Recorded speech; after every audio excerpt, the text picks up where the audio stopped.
Goeiedag en welkom by die Woord in Diepte. Vandag gaan ons voort in ons studie. Om 'n hegter verhouding met die Here te hê. En vandag se onderwerp is deel hom met ander. Kom ons bid.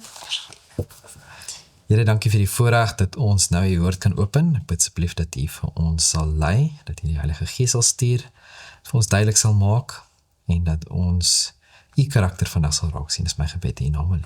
Amen. Amen.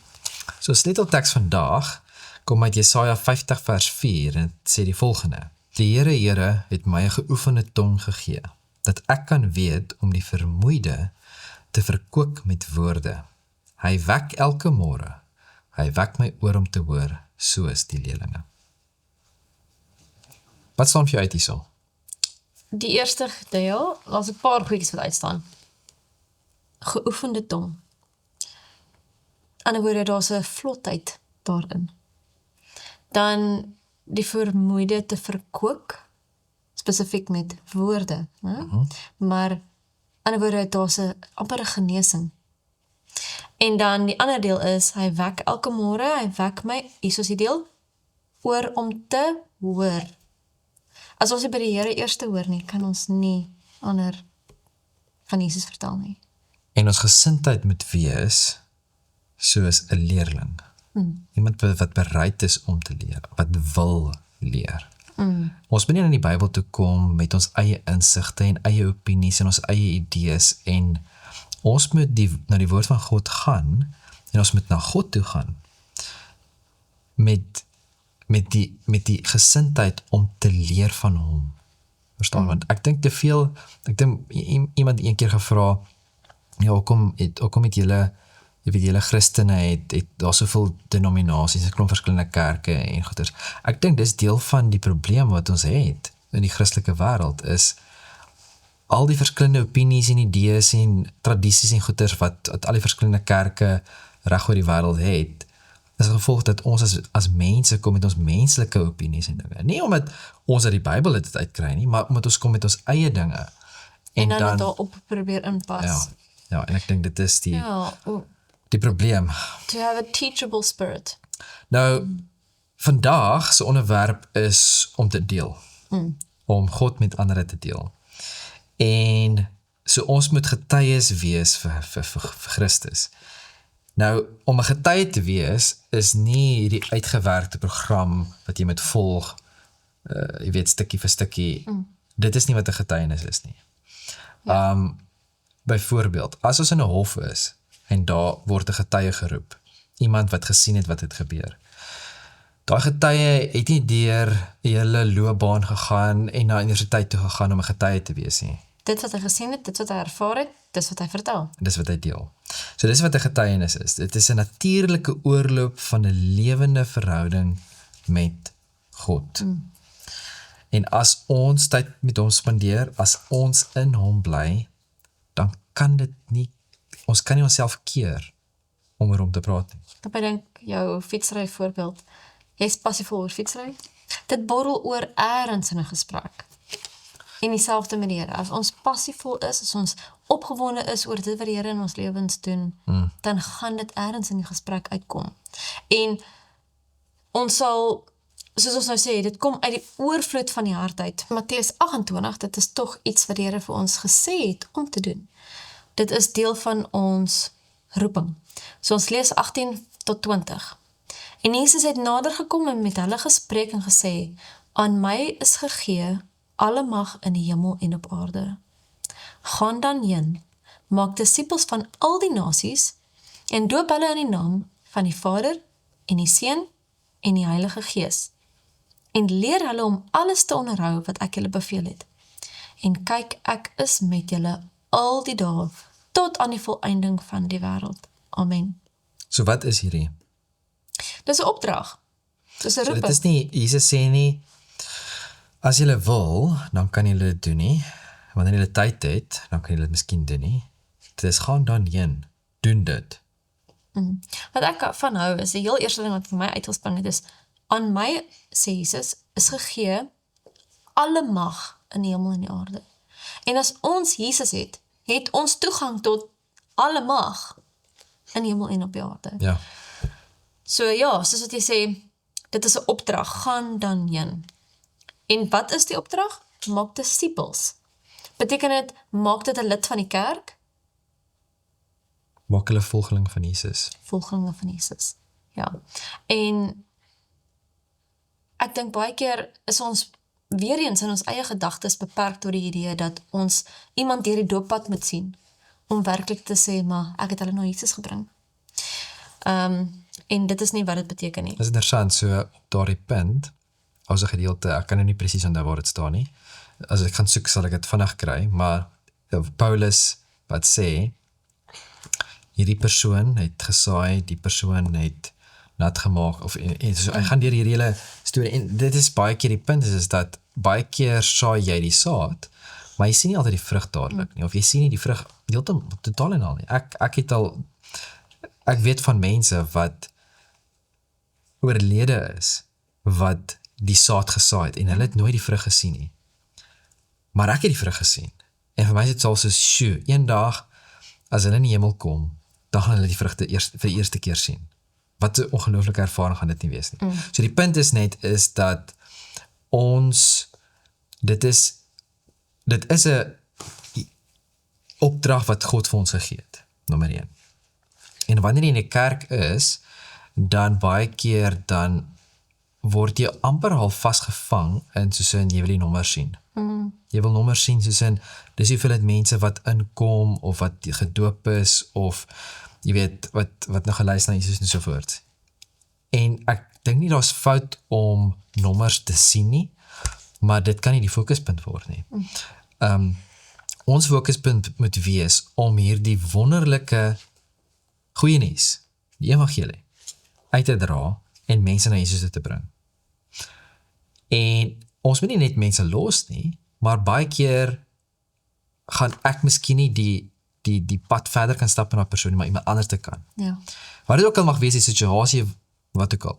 Maar ons kan nie mense forceer om met Christus te loop nie. Ja. Ons moet hulle aan Jesus toe bring en dan op 'n mooi manier aanhou en kyk hoe die Heilige Gees ons lei, en net miskien is iemand anders wat hulle verder vat.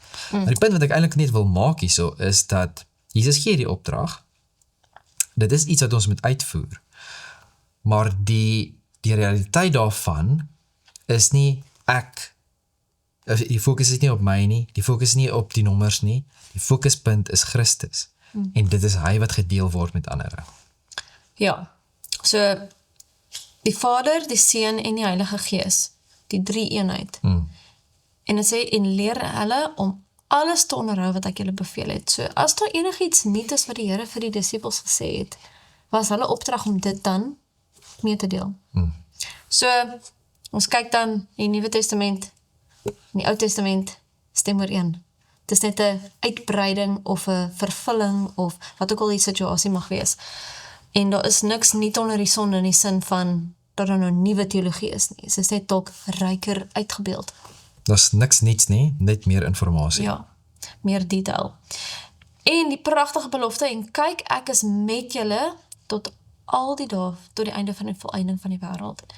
Daardie belofte, as ons nou ook in ag neem dat die tema van om Jesus te deel met ander, doen ons dit uit ons eie krag uit? Gebruik ons eie woorde? Of laat ons toe, soos ons sê, uit die hart van die mond loop die mond van oor. Wat sê? Jy het byna heeltemal in mekaar hierso. Maar die hart van vol is loop die mond van oor. Dat is hy, daai. En dit, as ons daai verhouding met die Here het die Heilige Gees toegang tot ons om deur ons te werk. En ek dink dit is die belangrikste deel. As ons kyk nog 'n paar verse, Johannes 16 vers 13 praat van dat dit die Gees is, die Gees van waarheid is, en hy sal ons tot in die hele waarheid lei. So ons moet daai verhouding hê om deur die Gees te lei te kan word. En Handelinge 1 vers 8 wat sê, ons sal krag ontvang wanneer die Heilige Gees oor julle kom. So, en julle sal my getuies wees. Ons moenie die Heilige Gees uit hierdie hele ding uit kan skakel nie, want dit is die hoofsleutel tot om 'n getuie te wees. Matteus 28, soos ons nou gesê het, daardie belofte van Christus, dat hy met ons is. Hierdie pragtige gedeelte wat sê, Christus se metode was om met mense om te gaan as een wat hulle beste belange op die hart gedra het. Hy het sy medelee met hulle betoon en in hulle behoeftes voorsien. Hulle vertroue gewen en toegesê, volg my. So as ons werklik Christus in ons hart het, sal ons sy metode van liefde betoon en sy liefde vir ander wys. Dit is 'n baie belangrike punt. Ek dink dat ek het een keer iemand gehoor sê, wat gesê het, as jy 'n besigheid wil begin, kopie. Gaan kyk al die ander suksesvolle besighede wat daar buite is, en kopie net wat daai persoon gedoen het. Nee? En ek dink jy sagte met as jy 'n goeie getuie wil wees, as jy iemand wil wees wat dinge op die regte manier wil doen, dan kopie. Gaan kyk hoe Jesus het gedoen. Wie is die perfekte patroon om te volg? Ja, wie was die mees suksesvolste? Jesus. So kom ons gaan kyk na Jesus se lewe en kyk hoe het hy dinge gedoen en doen dit presies soos hy dit gedoen het. Sonder om geforseer te wees. Dit is 'n opdrag. Maar as ons onsself forceer om te probeer getuie wees, gaan die Heilige Gees nie deel van dit wees nie. Dit moet 'n uitvloeiing wees. Dit laat my nou dink, as ek vir jou partykeer sê, glimlag, dat ek 'n foto van jou neem, dan gee my hierdie fake glimlag, né? En as ek sê, moenie vir my 'n fake glimlag gee, né? En dan gee jy vir my 'n regte glimlag, Ja. né? En dis amper van dieselfde as jy, okay, jy moet nou getuig. Okay, ek getuig nou.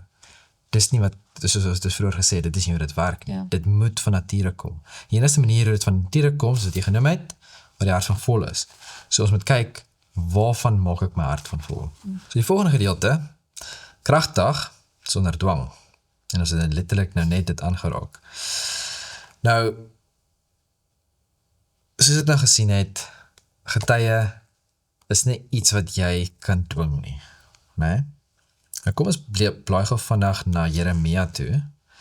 Jeremia, hoofstuk 20 en vers 9, en dit sê, en as ek sê, ek sal aan hom nie dink nie, en in sy naam nie meer spreek nie, dan word dit in my hart soos 'n brandende vuur, opgesluit in my gebeente. En ek het my moeg gemaak om uit te hou, maar kon nie. Wat is dit wat in sy hart is? Is dit brandende vuur? Ek kan dit nie blus nie. Jy kan nie dit keer nie. En dis dieselfde soos wat jy net nou genoem het, as jy passievol is oor iets, jy gaan nie kan keer, eers gaan dit uitkop, een of ander manier, gaan jy dit wil deel met ander, en jy gaan daaroor praat, van nature. En dit is wat Christus in ons kan wees. Die vraag is dit die geval? Is dit die geval dat wanneer ek, maak nie saak waar ek is nie, dat ek dit nie myself kan keer, om met ander te deel nie, om met ander te praat daaroor nie. So, kan ons stil bly? Kan ons nie stil bly nie? So, op hierdie wil ek ook die ander kant van die muntstuk wys. Is daar tye wanneer ons nie 'n getuie moet wees nie? Dit klink nou vreeslik, né? Dit is tye wanneer ons moet stil bly, wanneer ons nie dadelik iets moet sê nie. En die Heilige Gees sal vir ons dit wys. Maar wat presies bedoel jy? Nee, die rede hoekom ek dit vra is dat baie keer moet ons hart ondersoek om te kyk, wat is my motiewe hoekom ek wil getuig? As daar enigstens 'n fokus op jouself is, vir die getuie wat jy gee, dan is dit problematies. Dan is dit beter om stil te bly. As jy hoor wat ek sê. Dis die een gedeelte. Dan die ander gedeelte wat by my opkom is, Jesus, wat die duiwels uit die man uitdryf, en dan vir hom sê, moet dit nie vir enigiemand gaan sê nie. Hoekom dink jy Jesus het vir hom gesê? Ek dink daar is net ook 'n tyd en 'n plek waar mense gereed is om iets te aanvaar of te hoor. So, ek dink net baie keer, dieselfde soos wanneer ons bid en vir die Here vra vir 'n antwoord. Baie keer gee die Here dadelik die antwoord, baie keer gee dit later, baie keer kry ons nie regtig die antwoord nie. Die punt is maar net dat daar is 'n tyd en 'n plek vir dinge. En ons moet gekonnekteer wees met die Heilige Gees, sodat ons kan weet, wanneer is daardie tyd en die plek om te getuig. En wat 'n manier moet ek dit doen? Moet ek net iets kleins deel? Moet ek iets groters deel? Weet, en dit is hoekom dit so belangrik is om in daai verhouding met die Here te wees, want dan gaan ons weet wat om te doen. Ja. Maar wanneer ek net gaan oor myself en my eie dinge en nie gefokus is op Christus nie, dan kan ek miskien die pot missit. Dan kan ek miskien dinge op verkeerde maniere doen en meer skade doen in die omgewing of met die mense wat ek mee wil getuig, as wat ek gekonnekteer is met die Heilige Gees en dit op sy manier doen. Ek dink dit is sommer aan 'n voorbeeld. As daar nou iemand is wat oorlede is en ons mense wat vra oor hoekom. En partykeer is dit nodig dat hulle inligting het oor die toestand van die dood byvoorbeeld. Ander kere is dit nie wat hulle op daai tydstip nodig het nie. En dis nie dat die waarheid nou minder belangrik is nie, maar daar's 'n tyd en 'n plek daarvoor. En dit is hoekom jy moet gaan op die Heilige Gees. Ja, want En die ons Heilige het Gees moet jou leer. Miskien is dit die perfekte tyd daarvoor. Miskien, Maar die Heilige Gees gaan dit vir jou duidelik. ja, as ons in konneksie is. Matteus 9 vers 36 sê vir ons, en toe hy die skare sien, het hy innig jammer gevoel vir hulle, omdat hulle moeg en uitgeput was, so skape wat geen herder het nie. Jy sien, Jesus, ons het nou gepraat van, hoe het Jesus met die mense gewerk? Jesus het simpatie gehad met die mense. Hy het hulle innig jammer gekry. Die Griekse woord hierso dui op 'n fisiese innerlike ontroering. En dit is nie van net hierdie opgewekte emosie, of laat jy nou net gaan op emosie, maar dat jy werklik kan voel en 'n same gevoel hê met mense. Medelee. En ware simpatie kan hê met mense. En dit is wat Jesus gehad het. En dit is wat ons moet hê. Ons moet kan sien waar mense is. En dit lei nou terug wat ons net nou gesê het, dat dan sal die Heilige Gees vir ons kan wys, hoe, op wat 'n manier, miskien moet ek niks sê nie, miskien moet ek net iets doen. En dis my manier van getuig. En in 2 Korintiërs 5 vers 14 gebruik die woorde, want die liefde van Christus dring ons. Verstaan, so dit gaan ons lei om die regte dinge te doen, wanneer die liefde van Christus in ons is. En as is 'n dringendheid wat in jou sal brand, as dit is wat die Here vir jou op jou hart lê. Hier is 'n mooi gedeelte in die Koning van die Eeue wat sê, die dwing van mense om Jesus te volg, hoort glad nie in 'n Christelike sending nie. Satan is die een, as ook mense wat sy gees in hulle het, wat die gewete in 'n bepaalde rigting wil dwing. Die oortuigendste bewys dat een van ons wel die gees van Satan in hom of haar het, is die neiging om ander te wil seermaak en uit die weg te wil ruim, omdat hulle nie ons sending verstaan nie, of nie dieselfde oortuigings as ons het nie. So as ons enigsins die verkeerde gesindheid het, dan moet ons weet, dis die gesindheid van die vyand. As dit enigsins negatiewe gevoelens teenoor ander mense het, waar ons hulle, jy weet, uit die weg wil ruim, hulle moet nie meer daar wees nie, as jy hoor wat ek sê. Dan moet ons weet, hierdie is nie Christus se gesindheid, en ons moet bid dat die Here se gesindheid in ons is. Ons moet absoluut die heeltyd seker maak, volg ons werklik Christus se manier van dinge doen, of is ons nou besig om dinge te doen, ja, op 'n menslike manier, of die vyandse manier. Die benadering tot getuienis moet hierdie tipe karakter weerspieël. Christus se karakter. Die oortuiging wat daar is en wat plaasvind vir mense om die waarheid te aanvaar, is nie deur dwang nie. Dit is deur Christus se liefde wat ons dring, wat ons gesien in 1 Korintiërs 5 vers 14. 2 Petrus 3 vers 18, as ons dit gou vinnig kan lees. Dis 'n pragtige vers. 2 Petrus 3 vers 18, en dit sê, maar julle moet toeneem in die genade en kennis van onze Here en Zaligmaker, Jesus Christus. Aan hom kom die heerlikheid toe, nou sowel as in die dag van die ewigheid. Jy sien, wat moet toeneem in ons? Genade en kennis van Christus. Wat is dit wat ons met ander moet deel? God se liefde en genade en die kennis van Jy sien, dis wat in ons moet groei, dit is wat in ons moet wees. en wat moet oorborrel. Nou die vraag wat ek wil vra is, hoe maak dit ons prakties? Hoe maak ons dit prakties in ons lewe, dat ons groei in hierdie genade en kennis? Soos wat ons nog hierdie hele kwartaal nog gekyk het, om 'n hegter verhouding met die Here te hê, is hoe ons groei. Nie net in ons kennis nie, maar ook in ons karakters. En ons gaan nou eintlik kyk na 'n paar wenke hoe om Jesus te deel, as ons nou 'n bietjie prakties kyk. Ons gaan nou na 1 Petrus toe, 3 verse 8 tot 15. En uiteindelik wees almal eengesind, medelyend, vol broederliefde en ontferming, vriendelik. Vergeld geen kwaad met kwaad of skeldwoord met skeldwoord nie, maar seën inteendeel, omdat julle weet dat julle hiertoe geroep is, sodat julle seën kan beerwe. Want wie die lewe wil lief hê en goeie dae wil sien, moet sy tong bewaar van wat verkeerd is, en sy lippe dat hulle geen bedrog spreek nie. Hy moet afwyk van wat verkeerd is en doen wat goed is. Hy moet vrede soek en dit najaag, want die oë van die Here is op die regverdiges en sy ore tot hulle gebed. Maar die aangesig van die Here is teen die kwaaddoeners. En wie is dit wat julle kwaad sal aandoen as julle navolgers is van die goeie? Dis 'n bietjie tongetjies gevra, dink ek partykeer. Maar as julle ook moet ly ter wille van die geregtigheid, salig is julle.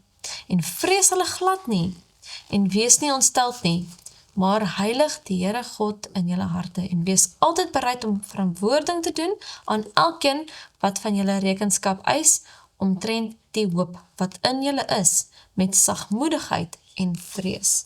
So hierso sien ons dat die manier hoe ons met ander mense te werk gaan, broederliefde, ontferming, vriendelik, eengesind, medelyend, ons gaan nie kwaad vir kwaad vergeld nie, ons gaan nie skeldwoord, daar's inteendeel, né? So, vrede soek en dit najaag, afwyk van wat verkeerd is, daar gaan nie bedrog op ons lippe wees nie. En dis mooi die gedeelte in vers 15 wat sê, maar heilig die Here God in julle harte, en wees altyd bereid om verantwoording te doen aan elkeen wat van julle rekenskap eis, omtrent die hoop wat in julle is. En dan hoe doen ons dit? Met sagmoedigheid en vrees. So, belangrik wat ons doen, maar net so belangrik hoe ons dit doen. Maar ook sien, maar heilig die Here God in julle harte, wat beteken dat daar 'n werking in ons moet wees. Ja, En daai verantwoording, nou dalk sit net omdat ek die Afrikaans nou sien, is daar 'n verantwoordelikheid daaraan, dat ons met ander mense deel. So, ja, ek dink, as ons weer teruggaan, as ons leer om te luister by die Here, gaan ons kan weet hoe om te spreek. 'n Geoefende tong is wat hy vir ons kan gee. Ons herhaal onsself baie, maar dit is regtig die kern. As ons nie in koneksie is met die Here nie, gaan ons getuie nie met krag wees nie. So, hier is 'n paar idees. Opregte vriendskap. As ek met 'n motief kom om mense, soos 'n Bible bashing, of mense net die waarheid te gee hierso, of, jy weet, wat is ons motief? Is dit, gee jy regtig om vir die persoon? Is daar 'n liefde wat jou in jou ingewek is, om werklik hoop, wat is daai vers wat gesê het? Om die hoop wat in ons is. Gee jy die boodskap van die evangelie, die waarheid van Christus, vir ons hoop? Natuurlik. En as ons werklik lief is vir iemand anders, en ons sien, hulle het nie daardie hoop nie, natuurlik is dit iets wat ons dan vir hulle wil gee. So wat is ons motief? Opregte vriendskap. Mense moet nie voel dat hulle 'n projek is nie. Ek dink, ek probeer altyd tussen hoe verstaan ons dit prakties, nee? Want ons kan hier oor praat en dit so stel, maar hoe sien ons God? Byvoorbeeld, as ek iemand ontmoet, en ons gesels en so aan, en dan baie keer, dan kom ja, ek's getroud, en ek het 2 kinders, en so aan. En as ek hou van die persoon, dan wil ek graag hê hulle met jou ontmoet. Dis wat ek sê. Ek wil graag hê dat ek wil hê dat hulle jou moet ontmoet, dat ek hulle aan my vrou kan voorstel. Nee, want jy is deel van my. Jy is soos, jy wat ek sê? Ons is een. Dis dieselfde oor met wees met ons verhouding met God.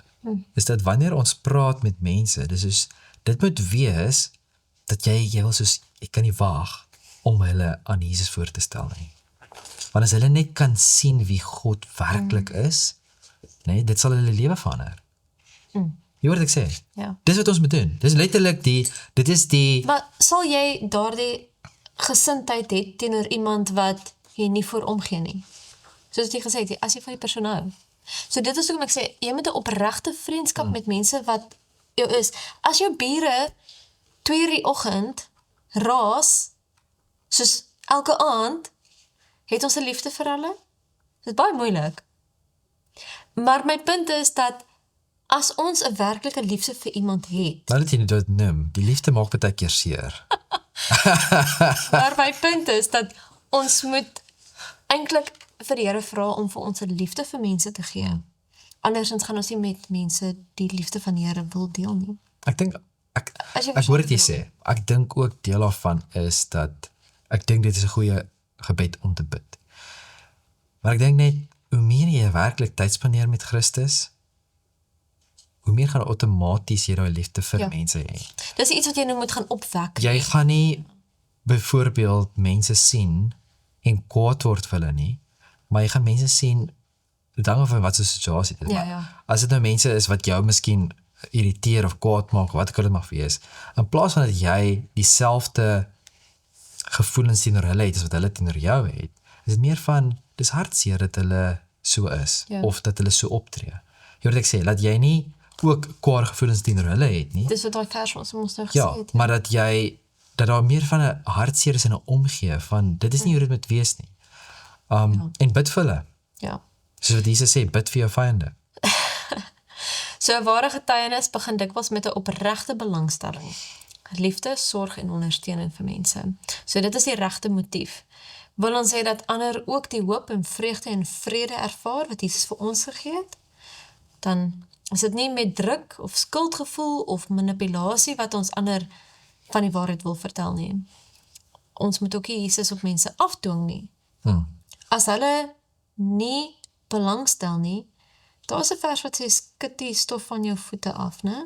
Gaan voort. Dis nie te sê dat daar Nie meer, jy moet nou opgee op mense of dat nie. daar's nou geen hoop meer vir hulle Ja. nie, dat hulle genade deur is nou maar gesluit, jy weet. Ons moet nog Dis nie hoe steeds dit werk nie, ja. Maar dit gaan ook dat jy doen wat jy kan en jy volg dit vir die Heilige Gees vir jou, en Ja. as dit klaar is dit klaar. Dan gaan jy voort. Soos wat ons nou ook vroeër gesê het, dalk is dit net die saadjie wat jy moet plant. Dalk is dit net vir iemand wat jy vir hulle moet herinner van 'n keuse, dat daar 'n ander pad is wat hulle kan loop. So ons moet sensitief wees vir die Heilige Gees. Ons kan nie mense wat nie bereid is of nie gereed is vir 'n diepe Bybelstudie of selfs bespreking dwing in 'n situasie want dit gaan hulle eintlik net wegdryf. Want as dit wat 'n Christen is, Jesus het nooit forceer nie. Hy het nooit dwang gebruik nie. So weer eens gaan ons terug na daai ding dat Jesus is ons voorbeeld. Ons moet bid vir leiding, dat God ons harte in lyn met Christus sal bring. Okay? Dat ons, as ons vir iemand anders van Jesus wil vertel, moet ons in lyn wees met hom. En ook natuurlik vir die ander persoon. Veral as dit nou 'n geliefde is wat ons 'n pad mee stap, dat die Here hulle hart sal versag. Jy weet, iemand wat jy alreeds 'n verhouding mee het, nie net van iemand wat jy nou net ontmoet het nie. Dis mos 'n hele ander tipe getuie wat jy dan lewer. As jy nie weet wat in die persoon se lewe aangaan nie. Weer eens, bring dit ons terug na die feit dat die Heilige Gees is die enigste een wat vir ons kan lei. So dat ons bid dat die Here vir ons sal wys wat hulle nodig het. En dan natuurlik, ek wil amper sê die belangrikste, ons lewe is 'n getuienis. Is nie net ons woorde nie. Dis nie net ons dade nie. Dis die hele pakket van wie ons is, hoe ons deur die lewe gaan. So ja, Dus om amper, wat jy eintlik wil sê is, om 'n ambassadeur te wees Dis hy. vir Christus, is is 'n baie spesifieke leefstyl. Dit is. Daardie karakter wat Jesus in ons werk, is soms van meer waarde as ons woorde. So, 'n paar verse. Matteus 5 vers 16, laat julle lig so skyn voor die mense. 1 Petrus 3 vers 15 het ons al reeds gesien, wees gereed om van jou hoop te getuig. En wat 'n gesindheid. Moet ons bang wees om te praat oor Here, vir gevolge, vir dalk is daar iemand wat werklik die Here vir jou sê, maar hierdie persoon moet hierdie nou hoor. Maar dit is iemand met wie jy naby is. En jy weet, as jy dit gaan sê, gaan dit die verhouding krapperig maak.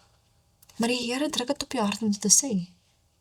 Moet ons bang wees om dan ons mond oop te maak? Nee, ons wees gehoorsaam en laat die stukkies val waar dit moet. Daar is 'n teksvers wat sê die liefde dryf die vrees na buite. En dit is ook net gesê in 1 Korintiërs wat vir ons sê die liefde dring ons. So ek dink dat die vyand gebruik baie keer ons emosies om ons te kry om dinge te doen of om nie te doen nie. En ons moet nie gaan op daardie emosies nie. Kolossense 4 vers 6, laat julle woord altyd aangenaam wees. Ons gesindheid, hoe ons woordkeuses maak, dat ons mooi sal praat. Johannes 13:35 wys dat liefde is die beginsel wat ons wys dat ons Christus se disippels is. En Handelinge 1 vers 8, dat daar krag is om te getuig, omdat ons die Heilige Gees het. Dit kan dalk begin met 'n vriendelike woord, of 'n luisterende oor, of dalk om vir iemand te bid, of 'n daad van liefde. Maar alles moet Christus se gesindheid weerspieël. Ons deel Jesus eintlik die beste, wanneer ons maar net mense opreg lief het, en deur die Heilige Gees gelei word. So wat sê jy? Moet jy my opreg lief hê? Moet maar seker. Moet maar seker. So wat dit eintlik sê is dat jy moet elke dag my bonus opmaak, né? Dis wat dit eintlik sê vir jou. So hoe is ons ware getuies? Ons praat oor Christus. Ja. Maar ons kan nie praat oor Christus as ons eers met hom gepraat het. Ja. En Dit is wat ons geheue teks, ekskuus. ja. Nou die volgende gedeelte, 'n afgodaalde kind. Nou een van die swaarste vorms van getuienis is om 'n getuie te wees met 'n geliefde wat weggedraai het van God af. Nou, ons gaan 'n bietjie kyk nou daarna en kom ons lees, ons kan blaai nou Hosea 7 toe. Dan gaan ons lees van Hosea 7 vers 1 tot 16. En dit sê die volgende: Terwyl ek Israel genees, word die ongeregtigheid van Efraim openbaar en die booshede van Samaria, want hulle pleeg bedrog en die dief breek in en 'n rowerbende plunder op die straat. En hulle sê nie in hulle hart dat ek aan hulle boosheid dink nie. Nou omsing hulle dade hulle, dit lê oop voor my aangesig. Sjoe, met hulle boosheid verbly hulle die koning en met hulle leuns die vorste. Hulle is almal oorspelers. Hulle is soos 'n oond wat bly brand, ook al het die bakker opgehou met stook. Vandat die deeg geknie word totdat dit deursuur is. Op die dag van ons koning is die vorste siek van verhitting deur wyn. Hy steek sy hand uit na die spotters. Ja, hulle het hulle hart gemaak soos 'n oond in hulle arglistigheid. Die ganse nag deur slaap in hulle bakker, en die môre vroeg brand dit soos 'n vuurvlam. Hulle almal gloei soos 'n oond en verteel hulle regeerders. Al hulle konings val, daar is niemand onder hulle wat my aanroep nie. Efraim, hy vermeng hom met die volke. Efraim is 'n roosterkoek wat nie omgekeer is nie. Vreemdes verteer sy krag en hy bemerk dit nie. Ook is grysheid oor hom uitgesprei en hy weet dit nie. Ja, die trotsheid van Israel getuig openlik teen hom en tog bekeer hulle nie tot die Here hulle God nie. En ondanks dit alles soek hulle hom nie. So het Efraim dan geword soos 'n onnosele duif sonder verstand. Hulle roep na Egipte, hulle gaan na Assur. Wanneer hulle gaan, sal ek my net oor hulle uitsprei, soos die voëls van die hemel trek ek hulle neer. Ek tigtig hulle soos in hulle samekoms aangekondig is. Wee hulle, omdat hulle van my weggevlieg het. Verwoesting oor hulle, omdat hulle teen my oortree het. Ek tog wou hulle verlos, maar hulle het leuns teen my gespreek. Ook roep hulle nie van harte na my nie, maar jammer op hulle bedde. Terwille van koring en mos kerwe hulle self stikkend. Hulle is opstandig teen my. Alhoewel ek hulle arms geoefen versterk het, het hulle kwaad teen my beraam. Hulle keer terug, maar nie na bo nie. Hulle is soos 'n bedrieglike boog. Hulle vorste sal val deur die swaard, weens die skeldwoorde van hulle tong. Dit is hulle bespotting in Egipteland. Sjoe, dit klink, dit is 'n vreeslike gesig wat hier uitkom. Nou, hoe hartseer is dit? Ja, Die volk van God. En elke keer hierso dan sien jy dat ten spyte van wie God is, doen hulle dit. Ten spyte van wat God probeer doen, doen hulle dit. En is heeltyd hierdie, asof hulle erger as die heidene, erger en erger. Nee. dit is die definisie van rebellie. Ja, As jy nou hierso gelees het wat ons nou gelees het. Dis die uitverkore volk van God. En hulle het hom geken. Hulle het sy liefde geken. Hulle het geweet, hulle het sy leiding ervaar. Hoe hulle gelei is deur God. Hulle het sy wonderwerke ervaar. Hulle het dit gesien. En steeds het hulle weggedraai. Hulle hart is vol bedrog. Hulle het nie besef dat God hulle dophou nie. Hulle het na ander nasies vir hulp gedraai, eerder as na God. Hulle het afgedwaal, maar nie teruggekeer nie. En dan Hosea 4, vers 17. dis is wat ons nou gelees het. Ephraim is aan afgode verbind. Hulle het verkies eerder om dit te volg wat die heidene om hulle gevolg het, as dit wat hulle werklik geken het. Hoe hartseer is dit nie? En so ons kyk na hierdie, en dan die prentjie wat ons probeer skep hierso is dat daar is mense wat wegdraai van God af. Dit kan mense wees wat ons ken, dit kan familie wees, dit kan selfs mense wat ons miskien van weet, wat ons raak sien, en dan sien, joh, dis hartseer, die ken Mense hulle wat in nie. leierskapposisie is of iets. En dan ons verstaan dit nie altyd nie. Hoekom moet dit gebeur? Hoekom het die Here dit toegelaat? Hoekom kan hulle nie terugbring nie? Maar die Here gee vir ons vryheid van keuse. Hy dwing ons nie. Ons het letterlik dit net nou gesien, dat God dwing nie mense nie. Almal het vryheid van keuse, en hierso het hulle vryheid uitgeleef. Om Hulle het verkeerd te kies. hulle vryheid uit en hulle het die verkeerde gekies. En vers 2, die volk het nie besef dat God alles sien nie. Is ons so vasgevang in hierdie ratreis van die lewe wat ons in is, so vasgevang deur alles wat ons aandag aftrek om ons, dat ons miskien vergeet dat God sien alles. Soos mense al tevore, Jesus kan in die donker sien. Maar is gewoonlik in die donker waar al die goed gebeur, maar ja. Maar so die vraag is, hoe beïnvloed hierdie gedagte ons en ons gedrag as gelowiges, dat ons bewus is dat God sien alles raak, hy weet van alles. Vers 11 sê dat Ephraim was soos 'n onnozele duif, né? Ja, wat in vensters vasvlieg En hulle vlieg oral behalwe na God toe, né? ja. En wat gaan ons verder, dan sien ons, as ons gou vinnig kan blaai na Jeremia 31, Vers 15, en ek lees, so sê die Here, 'n stem word gehoor in Rama, geklaag, bitter geween, Rachel ween oor haar kinders, sy weier om getroos te word oor haar kinders, omdat hulle daar nie is nie. So sê die Here, bedwing jou stem van geween en jou oë van trane, want daar is loon vir jou arbeid, spreek die Here, en hulle sal uit die land van die vyand terugkom. Ja, daar is verwagting vir jou nakomelinge, spreek die Here, en die kinders sal terugkom na hulle grondgebied. Sekerlik het ek Ephraim hoor weeklaag. U het my getuigtig en ek het my laat tuigtig soos 'n ongeleerde kalf. Bekeer my, dan sal ek my bekeer, want U is die Here my God. Want nadat ek tot inkeer gekom het, het ek berou gehad, en nadat ek tot insig gekom het, het ek op die heup geslaan. En ek het beskaam gestaan, ja, ook in die skande gekom, omdat ek die smaad van my jeug dra. Is Ephraim vir my 'n dierbare seun of 'n troetelkind? Want so dikwels as ek teen hom spreek, dink ek nog altyd aan hom. Daarom is my ingewande oor hom in beroering. Ek sal my sekerlik oor hom ontferm, spreek die Here. Ons sien die Here se gesindheid teen 'n rebelse, hardkoppige, hardnekkige, al die al die verskillende woorde wat Ja. beskryf Hoe ons optree. ja, Dis hy. en Ja. so God se woorde, wat sê God aan Rachel? Bedwing jou stem van geween en jou oë van trane, want daar is loon vir jou arbeid, spreek die Here, en hulle sal uit die land van die vyand terugkom. So God sê, daar is hoop, Ja. en dis nie verkeerd om te huil, nie is verkeerd om hartseer te wees nie, maar ons kan nie daar bly nie.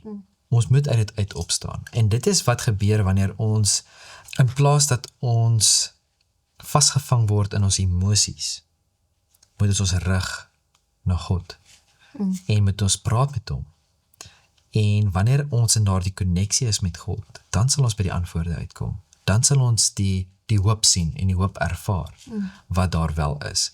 Nou, wat is God se hart oor die afgedwaaldes? God sê, is Efraim my dierbare seun, hy sien nog steeds as kinders, stout kinders, maar nog steeds kinders, en dit is my baie hartseer, wanneer mens sien dat daar mense is wat rebelleer teenoor God. As ons lees van Saul, nee, die eerste koning, dit kon soveel anders te gewees het. Dit hoef nie gewees het soos wat het uitgedraai het nie, maar dit is sy eie begeertes, dit is sy eie keuses wat hy gemaak het, wat gelei het tot daardie uitwerking, en wat gelei dat sy hele familie vernietig was op die ou ende. En dit hoef nie so te gewees het nie, maar dit is my keuse, en God gee vir ons vrye keuse, en ons kan nie wegkom daarvan nie. God gaan nie ons dwing nie, hy gaan nie intree en dinge in sy hande sit teen my wil nie. Ja. Maar beteken nie ons gaan ophou bid nie. Ja. Ons moet aanhou bid vir daardie persoon. Ons kan aanhou bid en intree en aanhou, en baie keer, ek het een keer 'n boek gelees, en ek dink ek het dit al hier gedeel, waar jy die persoon het gebid vir hulle ouer, en hulle pa het letterlik gerebelleer, hy wou niks geweet het van God nie. En ek dink dit was 'n week of 2 voor sy dood, toe die een dag, toe sê hy vir sy dogter, dat hy die Here aangeneem. En dit is nie lang daarna nie, toe sy dood. So hier is die persoon, letterlik net voor, en hy aanvaar, so daar is hoop, daar is altyd hoop, jy moet nooit kom op 'n punt waar daar is nie hoop nie, daar is altyd hoop, kyk na Manasseh, as daar hoop is vir hom, dan is daar hoop vir enigiemand onder die son amper, né?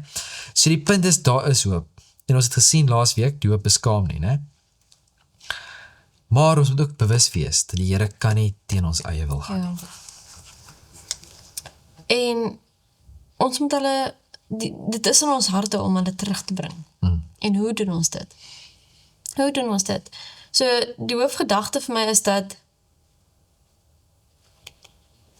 ons het al almal deur verskeie fases van ons verhouding met die Here gegaan, waar ons dalk nie, daar is dalk 'n rebellering gewees, maar dalk is dit net 'n verlouing, dat ons dalk nie daai vuur aan die gang gehou het nie. En dalk moet ons 'n bietjie introspeksie doen, en dan met sagmoedigheid na ander mense kyk, wie ons wil terugwen na die Here toe. Nie hulle dwing nie, want dit gaan niks baat nie. Maar, en dalk 'n bietjie dink, wat het my teruggetrek na die Here toe? Na 'n nouer verhouding met die Here? Was dit dalk 'n preek? Was dit dalk dat ons deur 'n moeilike tyd moes gegaan het? Was dit dalk 'n vriend of 'n familielid wat daar was vir ons, of ons bemoedig het, of dalk was dit dat iemand aanhoudend vir ons gebid het, wat ons eers van geweet het op daai tyd nie, of dalk selfs geweet het. Ek dink meeste mense weet hulle ma bid vir hulle, oor die algemeen, hè? 'n moeder se gebed. Sagaria 10. Ek dink ons het tyd om dit te lees, so ek sal dit opsom. Dit begin met 'n oproep om vir reën te bid. Die volk het soos 'n kudde weggedwaal, maar God beloof dat hy hulle sal terugbring, hulle versterk en herstel. So dit pas mooi by die gedagte wat ons net al gelees het van God sal die verdwaaldes, die rebellie terugbring. En as ons iemand wil help terugkom na Christus, moet ons uit ons eie verhouding uit. Dit moet uit ons eie verhouding uitvloei. Anders word dit menslike inspanning. So hoe sien ons hulle? Baie het vir my oopgemaak van dat ek ouer is. Veral soos die kinders groter word, dink ek daar is meer wat ons kan besef van God se hart, soos wat ons in ouerskap ingaan. Waar daar's 'n tere liefde, maar daar's ook, jy kan nie 'n kind dwing om te doen wat reg is nie. Jy moet hulle leer en met geduld hulle aanmoedig om te kies om te doen wat reg is. Jy kan nie dit vir hulle doen nie. Hulle moet leer om dit self te wil doen. En so ook as ons mense wat weggedwaal het sien, hulle hou jou dop. Hulle hou ons bitterlik fyn dop, want ons sê, ja nee, God is nog dieselfde. God is getrou, maar hulle ervaar dit nie, so hulle hou jou dop. Om te sien, gaan jy dalk struikel op dit waaroor hulle struikel. En hulle kyk ons houding, ons woorde, ons reaksies, het ons vrede in elke situasie. Is ons liefde eg? En ons lewens kan hulle of nader trek of verder wegdryf. So, Jesus se houding teenoor afgedwaaldes, ek moet sê, dis pragtig. Jesus het gesê, hy het gekom om die siekes gesond te maak. As ons voel ons het nie die Here nodig nie, dan is dit net so wat ons sê vir hom, jy het nie vir my gekom nie. Maar hierso sien ons, Jesus se houding is, ons almal is siek. Ons almal het malaats van sonde. En dit beteken, hy het vir ons gekom. Nie om te veroordeel nie, maar om te red. So wanneer ons mense wil terugbring, moet ons iets van sy karakter vir hulle wys, en dit sal hulle trek na hom toe. In Lukas 22, vers 31-32 sê Jesus vir Petrus, dat hy vir hom gebid het, sodat hy sy geloof nie sal ophou nie. En wanneer Petrus bekeer het, moes hy sy broeders versterk. Ek moet sê, ek dink ek sou nog mismoedig wees. As Jesus my sê, wanneer jy bekeer het, soos in, Wanneer jy bekeer is, ja. Here, ek was soos in 3,5 jaar dat ek dan met jou gestap het, soos as ek dan En ek sou geen bekeerd nie. ai, jene. Maar daar's altyd herstel na die mislukking. Kyk daar, Johannes 21 vers 15, 16 en 17 sê, waar Petrus met Jesus praat, en Jesus vir hom sê, het jy my lief?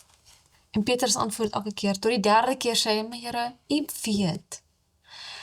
En so kan ons sien dat die Here se doel is 'n versterking en 'n terugbring, 'n herstel. Definitief. Jy wil iets sê? Ja, ek dink ook dat om mense terug te bring, is nie om hulle terug te bring kerk toe nie. Ja, As mense afgedwaal het en hulle kom nie meer kerk toe nie, die punt is nie dat hulle maar net in die kerk sit nie.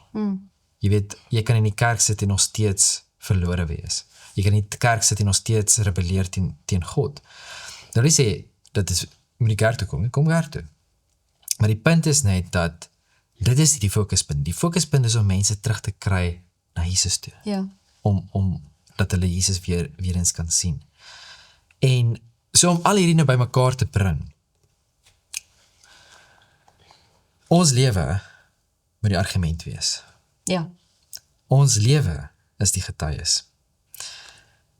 Petrus se herstel na sy verloning illustreer 'n baie kragtige punt vir ons. Jesus het vir Petrus gebid. En wat het hy gesê? Soos wat jy genoem het. Het jy my lief, Petrus? En Jesus het, en Petrus het, en dit kom tot op pad punt, nee? En Petrus het sy lewe gegee vir Christus. ja. Hy is gekruisig. Hy is gekruisig, net soos wat Christus gekruisig, en hy het gesê, kruisig my onderste bo asseblief, want ek is nie waardig nie, né? So, tot daar waar hy bang was en nie sê dat hy Christus ken nie, het hy sy lewe op die ouene vir Christus gegee. Op die ou end het hy daardie uitgeleef, né? Hy was 'n ware getuie vir Christus. Nou, as ons kyk, wat is baie keer dinge wat in die pad staan, hoekom mense ons nie werklik kan sien as getuies nie, hoekom ons nie ware getuies kan wees nie, is ons konsekwent in ons lewe. Consistency. Is ons eg? Mense kan deur ons sien. Mense kan sien as jy nie eg is nie. Het ons vrede te midde van moeilikhede. En dan natuurlik, hoe hanteer ons mense? Word ons frustreerd, geïrriteerd deur mense? Wat is daardie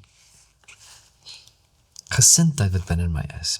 Daar's 'n baie mooi gedeelte, ek gaan dit in Engels lees, wat ek graag met julle wil deel. Dit kom uit Ministry of Healing uit. Dit sê, the badge of Christianity is not an outward sign, not the wearing of a cross or a crown, but it is that which reveals the union of man with God. Soos die konneksie tussen ons en God.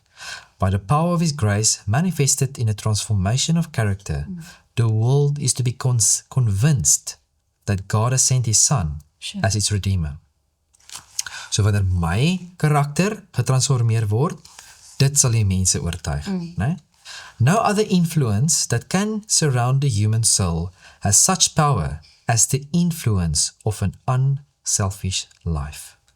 The strongest argument in favor of the gospel is a loving and lovable Christian. Dit is wat ons moet uitleef. Dit is wat die kernpunt is, die fondasie van vandag se boodskap. Kom ons bid dan. Here, dankie vir hierdie voorreg dat ons hierdie kon bestudeer het, dat ons dit kon gesien het, wat ons moet uitleef. Help asseblief dat ons verhouding met U sal groei, dat ons meer en meer tyd met U sal spandeer, dat ons ware getuies vir U sal wees. Amen.